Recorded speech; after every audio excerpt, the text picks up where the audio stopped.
Welcome to Om Times TV, a division of Om Times Media and Broadcasting.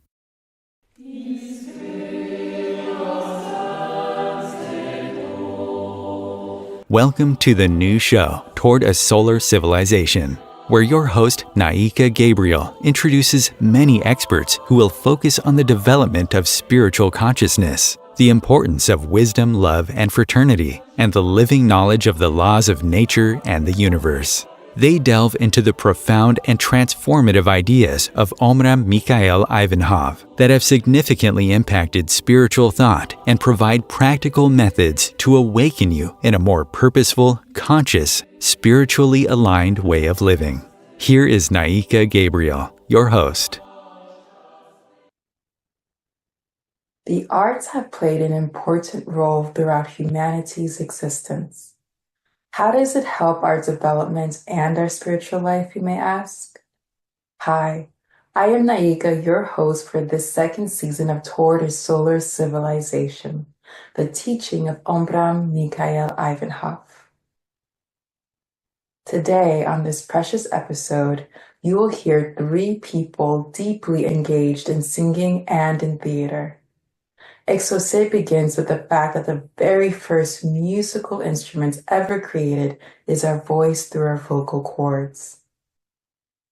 Singing is like using tuning forks, enticing others on the same wavelength to also vibrate. Songs such as those composed by Master Peter Deunov are based on initiatic knowledge that has benefits on the mind, the heart, and the willpower. Choir singing takes the experience to a broader dimension, as every singer benefits from the qualities and virtues that emanate from all singers, reinforcing one's aura and having beneficial effects on all listeners.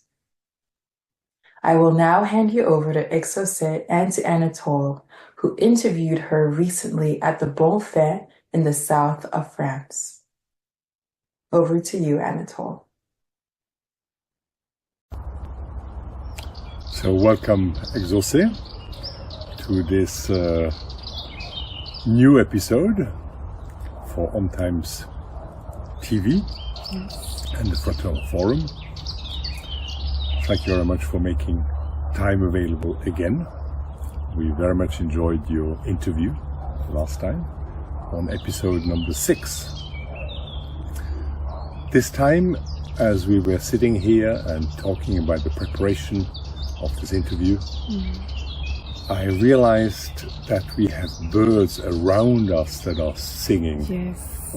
In every direction they're singing. Maybe they're even coming from the camera there. Who knows, maybe some of you listeners are singing as we speak.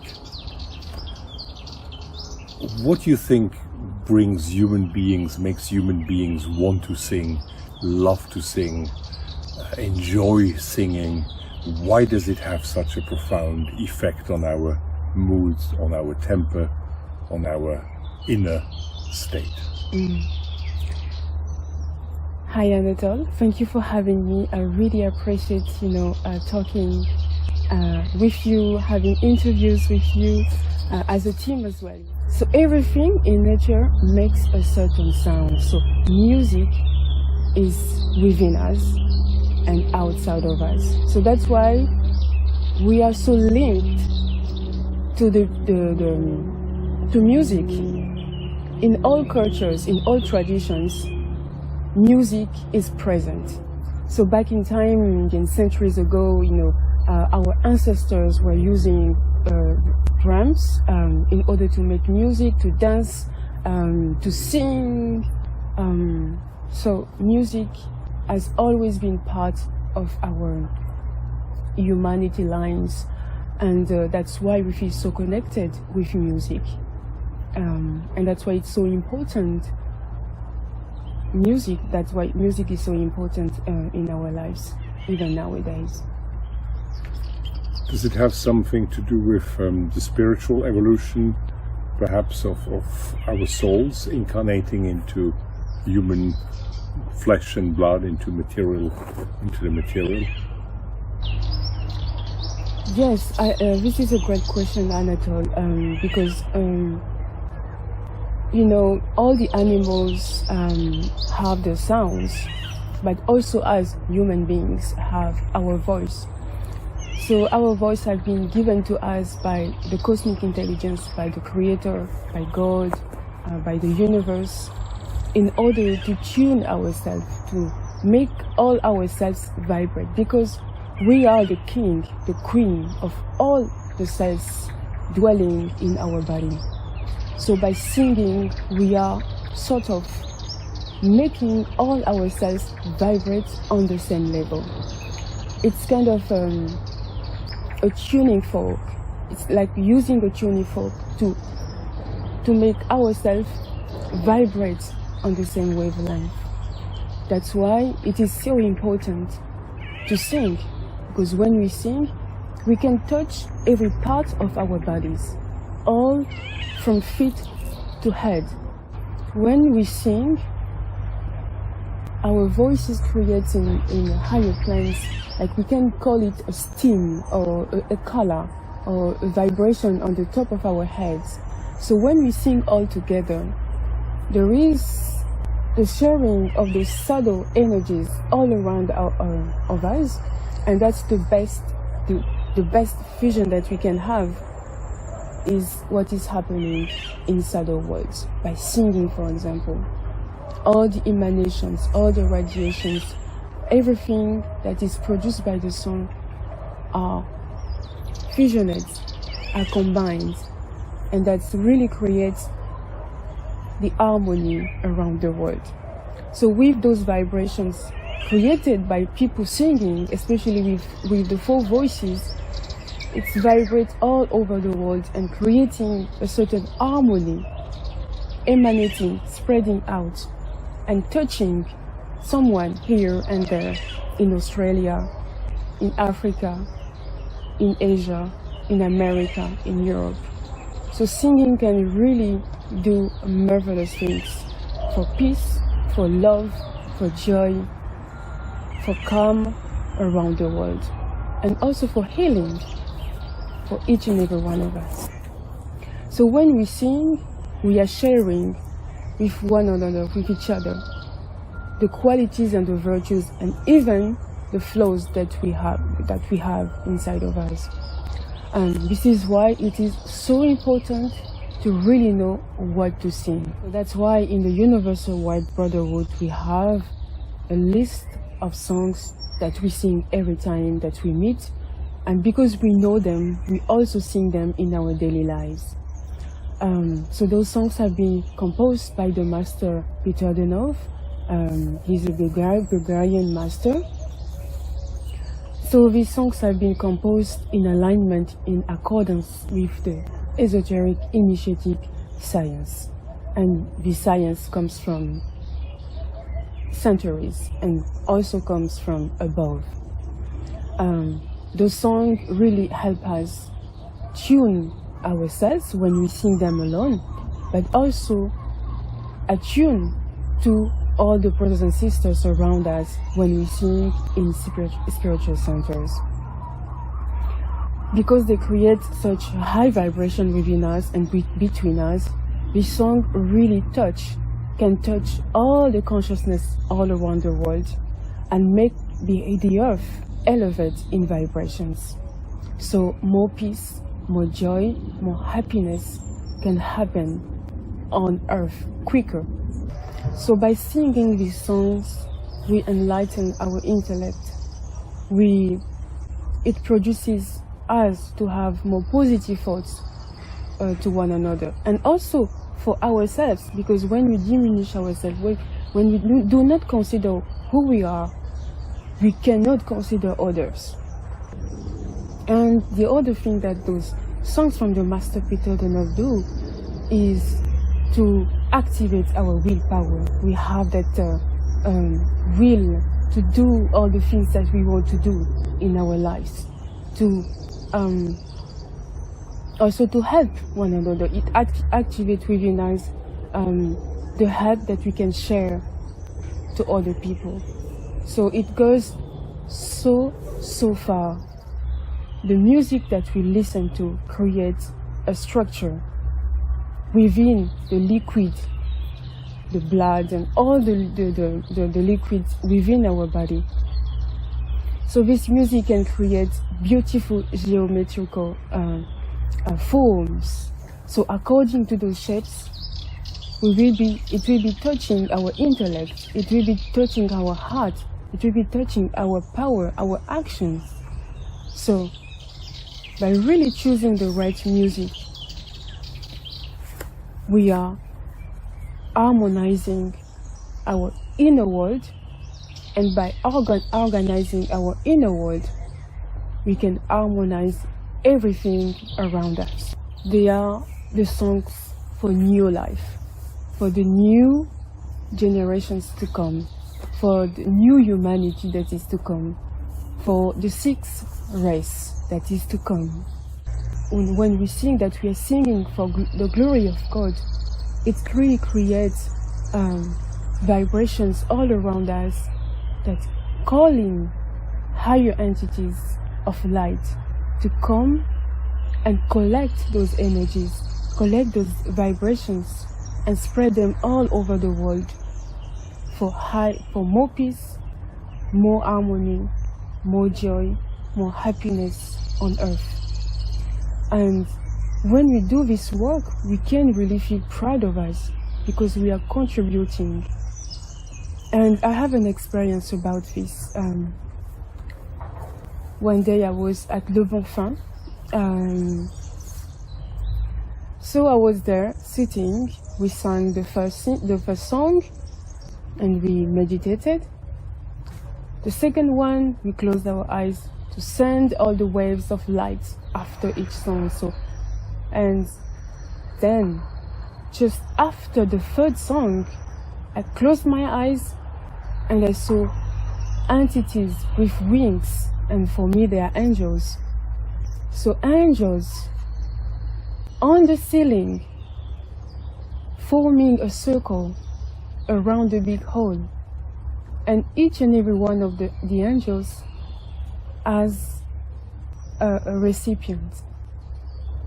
They were collecting the energies that we created after those 3 songs. It was like a clip of maybe 1 second, but it looks like it lasted for many minutes. And I opened my eyes suddenly. I'm not a clairvoyant, I can assure you.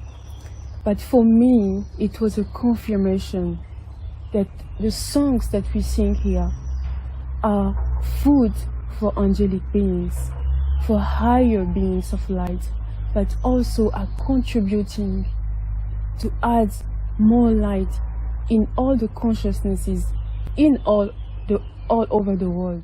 And in one of the Master Omraam Mikhaël Aïvanhov's lectures, he was mentioning that one day we will be healing people who are sick or ill, thanks to these songs. We would gather around one sick person, and with certain songs, singing those songs, we could heal that person. And he mentioned a specific song, which is Stani.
if there is a spiritual center in your city, in your country, don't hesitate to go there and meet in person those brothers and sisters. And if you want to know what a spiritual center is close to your city, you can go to omraam.world. You can also watch the episode 5, it's full of the centers, presents all the centers that we have all over the world. Thank you. Could you tell us a little bit more about the song Aum, please? The song with which we can begin all our prayers, according is to the really Master. Simple. Aum. That's the only word that is pronounced through the song. So, with this song, listen to the Master singing Aum and sing with him, with that deep intention within you. Close your eyes if you want. Connect to your inner body. Connect to your higher self. Start singing. And if you have any pain, any sickness somewhere in your body, focus your attention, your concentration on that part of your body, sending it love while you sing. And you will feel that your vibration will be higher. And you will see over time, you will see miracles happening in your life, for your health, for your relationships to others.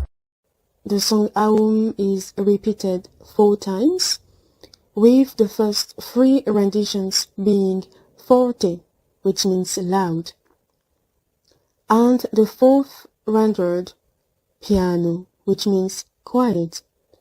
Following a brief meditation, the Master then sings it 4 more times.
Singing is not just a physical practice, it is also a spiritual practice that can transform your life, and from there, that can transform the life of others.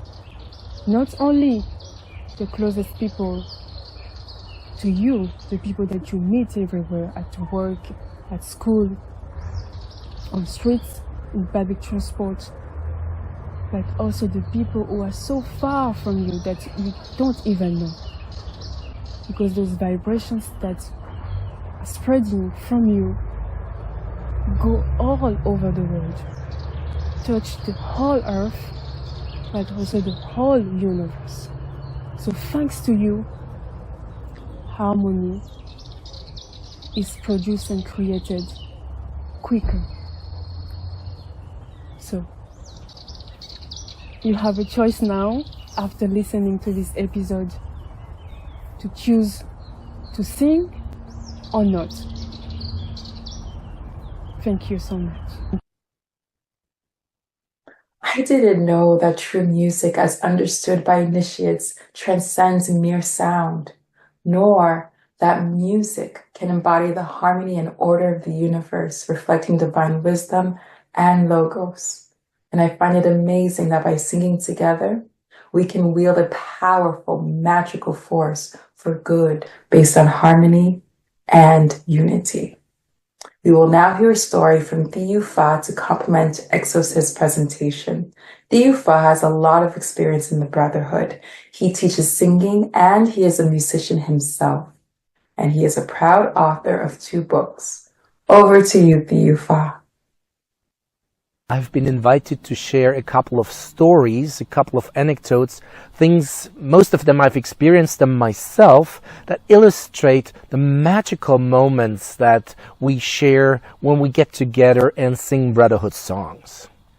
My name is Theu, and I was actually trained as a lawyer in Europe, but in my early 20s I fell in love with that Brotherhood music that we sing at our meetings. And in the meantime, like in the past 20 years, I've had the privilege to actually conduct spiritual choirs with this kind of music in over 15 countries, and also teach the sacred dance of Panorhythmy. And some of those absolutely magic moments that I've shared with my brothers and sisters, I would like to share a story with you that illustrates what Master Omraam told us that we do when we sing. Because Master Omraam said, when you guys sing, you emanate, you give your etheric energies. Like the brothers emanate their masculine energies and the sisters emanate their female energies, and above our heads they unite, they melt together, they form one. And if it's done right, the Master said you can even create winged creatures that have their independent life and that go and do good all around the globe. And one of the stories that excellently illustrates this is when one of our brothers, who's an incredible musician, he had created a very beautiful piece of music that's called L'hymne à la fraternité, the hymn to the brotherhood. And when that was performed for the first time at the Bonfin on a Sunday, the Master was very, very happy with the energies that were created at that occasion. And then, while it was sung on Sunday, the Wednesday that followed that Sunday, the Master, in one of his lectures, he mentioned, remember, we sang L'hymne à la fraternité, we sang that incredible song on Sunday. You need to know one thing. That energy that was created when you sang that song, it is still orbiting the earth and is still today spreading its blessing and doing good for many, many people. So that gives you an idea how precious things can get when we get together and sing. But that's not the only thing, that's just one aspect. Let me share another aspect with you. The good thing is, those songs are for everybody, because it does not only depend on your personal capacity to sing, it's more of a spiritual practice, because the Master encouraged us to actually call for help. You don't have to do it all by yourself. Like the rest of your life, Master said, when you sing, you can invite the entities of the higher realms. You can invite heaven. You can invite those creatures of light to come and sing through you, to come and use your vocal cords as their instrument. And in that case, you get much more than just your own capacity of singing. You actually get to convey some energy that's beyond what you yourself are able to produce. And this is how those more or less ordinary people, most of us, we are not trained musicians, but we get to incarnate something.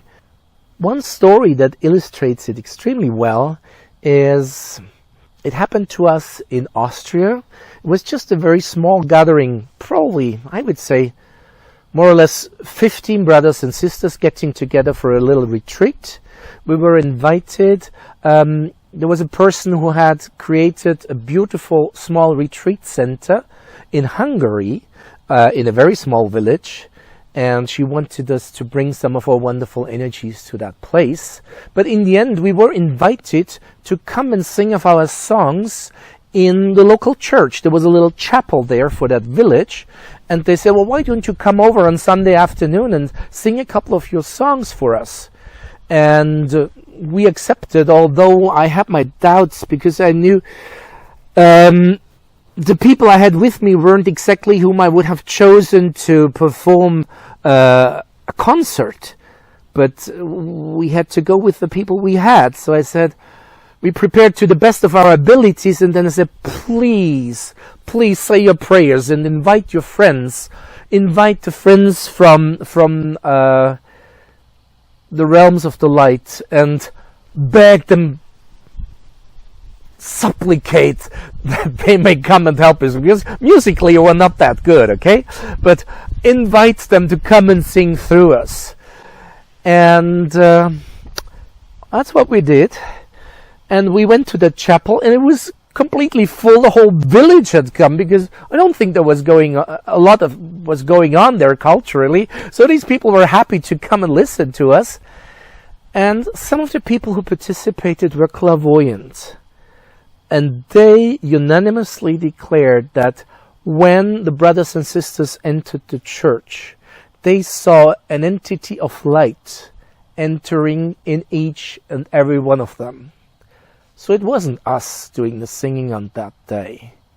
We were on a cloud. We were just delighted, and everybody left in an altered, in the most beautiful state, because it wasn't actually us doing the job. It was them singing through us. And that is such a privilege, to be able to live moments like that. If you wish to experience it for yourself, as I said, this is not just for musicians. This is not just for special people. This is for people like you and me, who aren't even musicians, but who are willing to open themselves up to those currents that you can perceive when you really try to feel what those songs are about. Who are willing to open up to inviting those entities of the light to join us in song. Thank you, Theu. This is so beautiful. I cannot wait to sing and invite those wonderful luminous entities to join me. Now we are on for a quick station break. All books mentioned during this episode are available on www.prosveta.world. Make sure you visit that website, as well as www.omraam.world, which is the website of the Fraternal Forum. Again, for the books, it is www.prosveta.world, and for the forum, it is www.omraam.world. We will be back shortly. Om Times TV. Imagine becoming a super influencer. Reinvent yourself, invest in your brand, and then manifest your success with a robust spheric approach. Om Times Media and Broadcasting offers a unique and multifaceted way to become the spiritual and conscious influencer you deserve to be by putting your message across our powerful platform with its proven record of integrity and excellence. Through our produced shows, Om Times offers the opportunity to become a social media TV personality, a radio show host, an Om Times magazine columnist, and a syndicated podcaster, all in one shot. By live streaming your show on Om Times TV and broadcasting it across the extensive Om Times radio and TV networks, you become more than a host. You become an ambassador and a force for positive change. Om Times. Open yourself to the possibilities. If I could be you, and you could be me for just 1 hour. If we could find a way to get inside each other's minds. Walk a mile in my shoes, Walk a mile in my shoes. Well, before you abuse, criticize and accuse, walk a mile in my shoes. Now we move on with a delightful and most interesting interview with Ouriel Zohar. He is an Israeli and French theater director, playwright, poet, and translator from French to Hebrew, and was professor at the Department of Humanities and Arts at the Technion University. He was interviewed by Carmen on the power of theater. Ouriel has been using theater for many decades as a psychological tool to bring people closer together and going even more deeply into healing through this modality. Over to you, Carmen. Welcome, Ouriel. It's such a pleasure to finally interview you. Thank you. Coming from different parts of the world, we had to meet somewhere. So how did you get interested into theater? So I can tell you about it, that when I was 12 years old, I was living in a kibbutz, and there was a theater director, professional theater director, who came in the kibbutz, and he did a test or examination for the children, youth, and adults to see. I was 12 years old, you know, who can be his actors and so on. And he said to me after the test, "You are mine." And I was very surprised. So I went with tears to my mother and I said to her, "This man said that I am him," or how you say, that I am his. And I was crying and she said, "Don't cry, take your time, be quiet. Everybody know that you are mine and you will stay mine, but you are going to test him now to see if he is okay. So go and do it." So I went, and then I couldn't leave it anymore. So I became his first actor. It was a professional means, like here. And a lot of people came to the show, like 5,000, you cannot believe it. So every year I was working with him all the time, from I don't know how long, in the summer, in April, and all the vacation that children have, and it was like 7 years with the same subject, which is Holocaust, Shoah.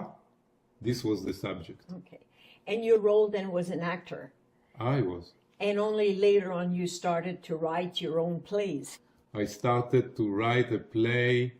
I wrote the plays when I was in hospital with my problems, but then when I was 9 years old. But the first play that I directed was in the university, the Tel Aviv University. But before, you have to know that I started to study all the subjects like psychology, philosophy, history, laws. I studied everything. And after 1 month studying everything, he came again, Eliyahu Goldenberg, the same director.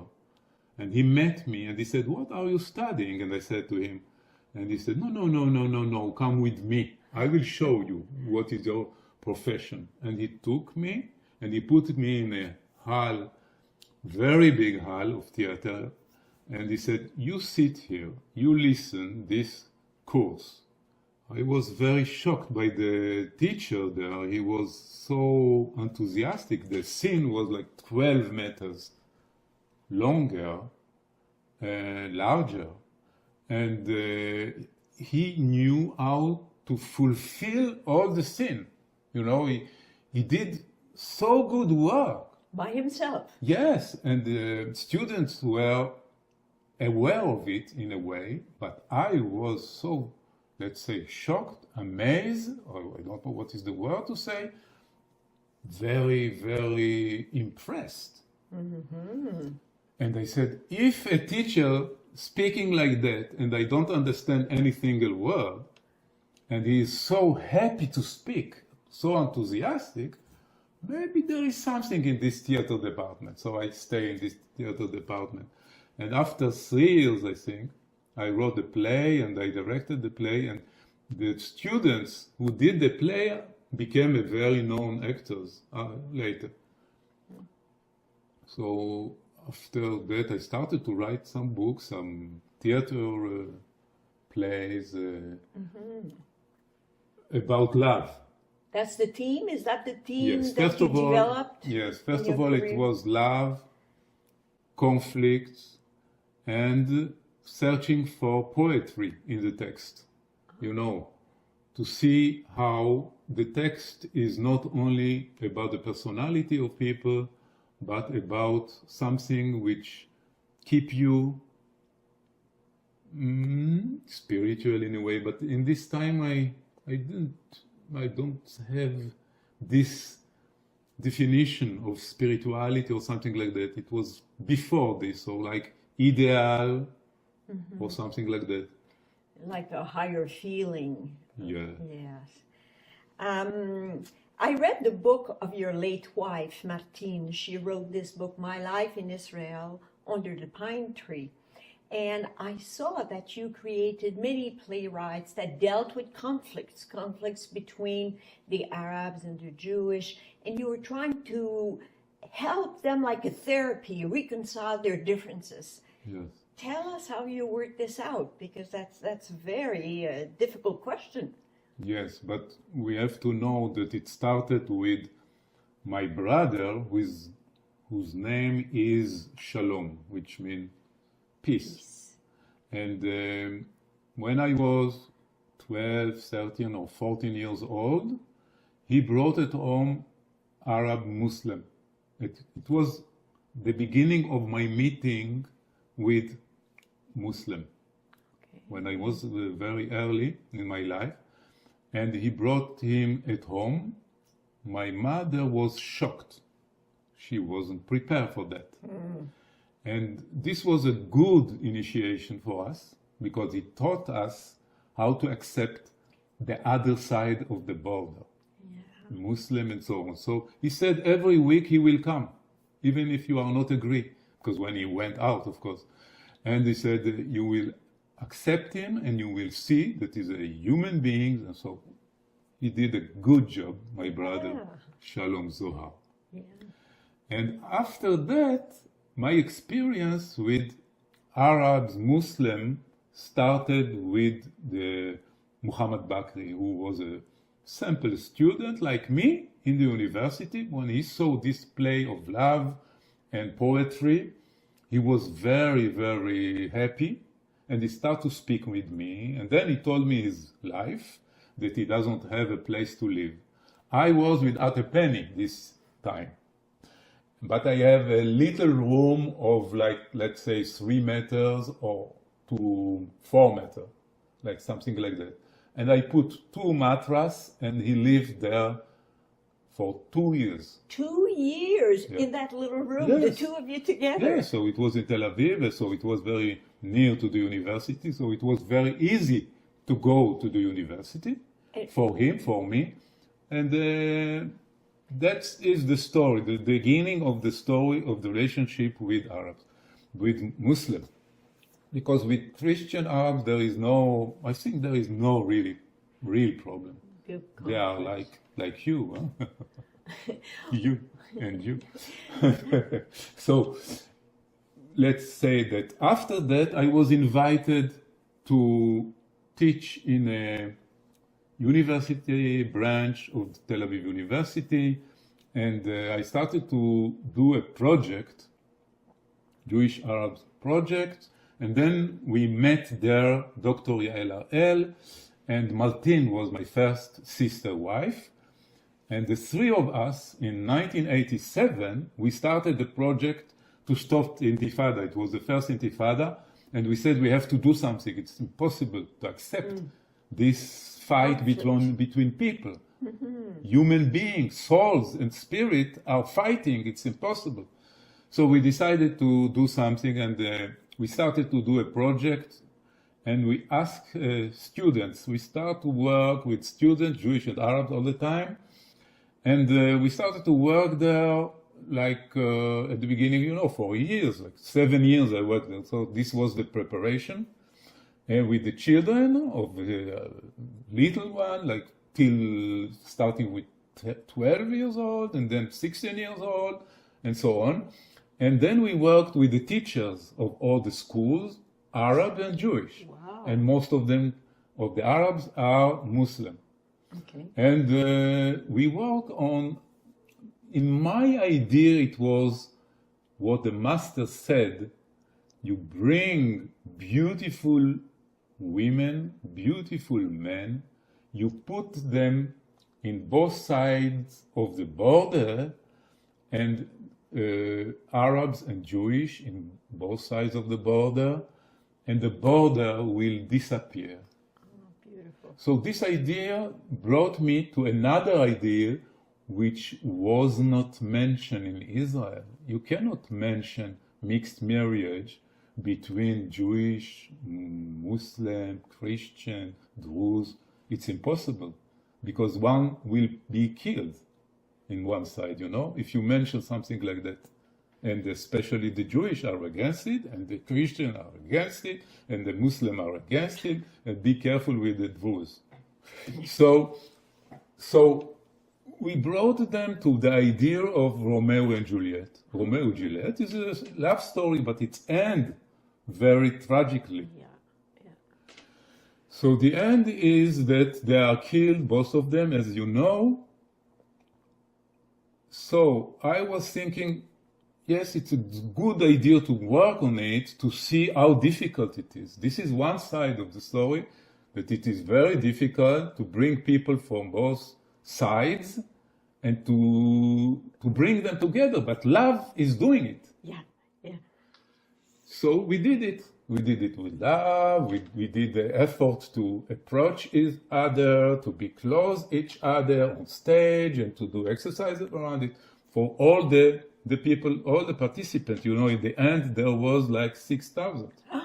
Participants to that Romeo and Juliet. Not only Romeo and Juliet, but several. All the other, we don't have time to speak about all the activities, you know, for 6,000 who worked for 7 years, it's impossible. It was very difficult with the teachers because they, after the first semester, it was okay, we are working on Romeo and Juliet, it's very nice, we are kind to each other and so on. But the second semester, it started by, they are saying to me, you are a traitor. You are going with the other side. Like the Jews said, you are a traitor. We see you love the Arabs, you love the Muslim. And the Arabs said, you are Jewish, you are with the Jewish, and you love them, and you are not giving us. I said, look, you are crazy, both of us. Both of you. You are, me too, yes, to do something like that in Israel. But you are in a universal debate. You are in a universal meeting. It is to find something else between you. If I am coming and I treat you and I'm with one side more than with the other side, it's crazy for me, it's foolish. It is not faithful, it's nothing, it's not moral to do something like that. I have to be with both of you with a lot of love. And this is what I'm trying to do, to be with both of you and to help you to do the best for this idea of love between people. So you see, before speaking about mixed marriage, it was speaking about love all the time. Yeah. And then we changed the end of the story. We are not Shakespeare, but we changed the story and we said, what will happen if the story don't finish like in the tragedy, of death? Yeah. What happened if they are married? What will happen in the both society? How they will get it? How will they accept it? Yeah. In what way? So tell us. So there is a prejudice from both sides. How can you go there? I will kill. Which one you will kill? The other one, because he did it. No, I will kill the one. I will kill this one. You know, kill. So I said to them, but let's say that some of you accept the situation. everybody will kill, so you are doing the same end as Romeo and Juliet. Yeah. So what is our win? Where is the win-win? Yes. At the same time, I started to work in Haifa University. Haifa University, you can think it is MIT. MIT is like, but they are doing also architect and also medical studies. The students are engineers, most of them. Mm-hmm. I started with play that I wrote or we wrote together with them, so they will be engaged in the situation, you know. So it's always the idea of the master in the back, you know. If beautiful people will meet together, the border will separate them, and the border will disappear. Yeah. This was the idea all the time that the master said, Omraam Mikhaël, Aïvanhov. He said it few times in his lectures, and what we saw that if I take only the Jewish, for example, and we are doing mixed marriage between East and West, which is a big problem in Israel. Now it is better, but it was little at the time. And to do it in the biggest hall in the university, like 650, and people didn't say a word about mixed marriage between East and West. People coming from the East, the Jewish coming from the East and the West. So the idea, I said to myself, if I'm going further, let's say what will be happened after. So another play was The Palestinian. The Palestinian girl is a story which ends like Romeo and Juliet. Some of the plays went to Europe, to festivals. This was with the students. And what happened, what was interesting was the laboratory that we have done. It's like 6 months we worked together. Wow. Which in the theater, in the commercial theater, you don't have time to do it because you have to finish after a month. And here we had 6 months. And we live together in the theater, we eat together, we dance together in the play. It's like created like a community. Exactly. We created a little community of 12 persons, of 12 Arabs, Jewish, and there was Christian and Muslim and Jewish. There was no Druze, but in our fraternity, in our brotherhood, there is also Druze who believe in the reincarnation. And this was amazing because they keep after the contact. Even when the program was over, they stayed in touch together. This was so that wonderful. meant you cemented so the it friendship. Was and it was also the realization. It was like a crystallization of the idea, you know?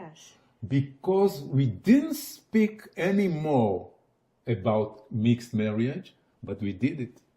Yeah. We did another play, which is a story of a woman who is coming to a studio like this studio here with cameras and light and all that.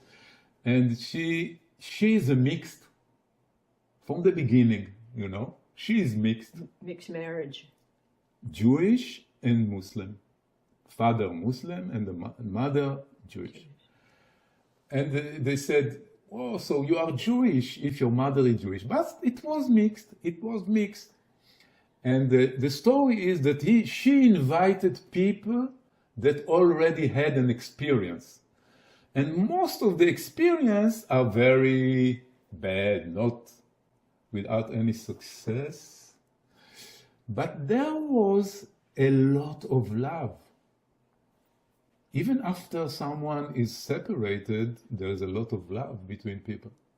They are keeping the love. So to say to the audience who are coming, to the public who are coming to watch us, even if it's not succeed yet in your mind, there is love between the people. Yeah. And there was every story love. It was a love story like Romeo and Juliet, but he did it in another way that it is like continue Romeo and Juliet in our life, in modern life, and to show that maybe if we do one more step, it will be possible one day. Yeah. Okay, I think it's yes. Also with Muhammad Bakri, as you said yesterday, you said he owed you after 2 years living with you in your room, and I said, yes. So started in 93. He invited me, as he is a very big actor and very known in Israel and in France, in Egypt. Lately he was in a movie, and he's doing a lot of movies in the Arabic countries and so on. So he invited me to work with him, and we did a play, which is a play coming from Syria. So we worked with Syria, you know, and another play coming for the Palestinian writer. We worked together in Paris, in Belgium, for the peace festivals. So he did it in Arabic, in Hebrew, and I did it in French. And I was sitting on the stage, like the writer who wrote all these plays. And it was a big success also, very good. Yeah. I hope you will listen. As roommates, you ended up having a friend for life on stage. Yeah. Yeah. Of course. So now I would like to know, Ouriel, how do you integrate the teaching of Master Omraam Mikhaël Aïvanhov into your playwrights? How do you reconcile the teaching, not reconcile, but integrate? But I gave you a lot of examples how I put the idea of the master. Now we will go a step further, because as we publish our books for children and youth, it's plays, theater plays, and in Hebrew, French, and some of them in English. There is 2, I think, in German, 1 in Spanish. And the books are all of them based on the master teaching. Okay. So if after, of course, in my work in the university, the basic, let's say, for example, to do, and before doing the acting work, I put the panorhythmy with me, and I was doing the relaxation at the same time. And they love it for 20 minutes before working, before getting on stage. On stage. I was trying to put the teaching in every step of my life. Okay. And the books, Barbara is doing the design, so you can see the design of the books. It's completely in the spirit of the master, of the heavenly sides of the beauty painting, and it's like angels, and it's so beautiful. Yes. So you can find in our plays, in the theater plays in the university, and then all the plays, I did like 50 plays production. Wow. And then 25 out of the university at the same time and after that. So all the plays I've done after is the plays, for example, Serafita, the Honoré de Balzac, is the master told us, do it, do something with it. He said to us, do something with it, it's very important play. Novel, he said the novel. And we put it in a play.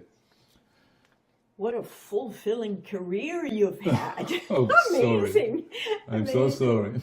So, what did Omraam Mikhaël Aïvanhov say about theater? This is very important, because he said, and you know, when the master is speaking about something very important, he stand up and he said that it is the initiation the most important, but the theater is coming immediately after that. Wow, that's important. And he said the same thing to Beatrice, who is the theater director too, in the teaching in the fraternity. And she told me the same. So it is not me alone. 2 said it. And then there is a sister from Canada. She said, Master said to me, take all my teaching and do theater. Not only the jokes or only the dramatic sides, all the teaching. Yes, he teaches us that in the theater there is a need for conflict as a basic for the stage drama. And in his lectures, the dramatic sides existed in the duality between individuality and personality, according to his definition. But the divine side of human beings should be dominating at the end of the lecture, at the end of the songs, at the end of the theater shows. Yes. Wow, what a mission. Everything, put everything in the theater. Everything, all the teaching. And you put all yourself. You put your body, you put your feelings, your thoughts, your soul, your spirit. You put everything and you are naked. And this is not so easy, but at the same time, when we are naked, we are ready to give everything. Yeah, it's Because- the truth. It's like the truth is there. Yes. Fantastic. So, if you've had a fulfilling career as a director and playwright, how long have you known the teaching of Omraam, Mikhaël? You know, in 14 days, it will be the 18th August. And that'll be the It will be, 50th, no, 49 years. 49th year. And I hear you are in the midst of writing a book.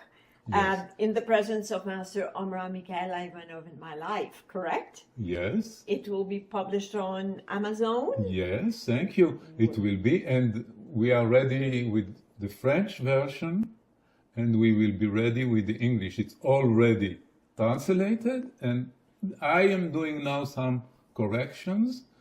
It will be a very, very strong story. Well, I look forward to reading it. I've read some of your plays, and even the children's plays. I've gone through them because I enjoy your style, the way you bring up the teaching Thank you so much. through your actors. It's fascinating. Thank you so much. So good. So for our auditors, and we would like, if you would like to hear more about Ouriel Zohar, go to Wikipedia and read everything you can about the work you've done. Oh, thank you so much. Thank you, Ouriel. What a pleasure it was Oh, to have this interview with you. Thank you so much.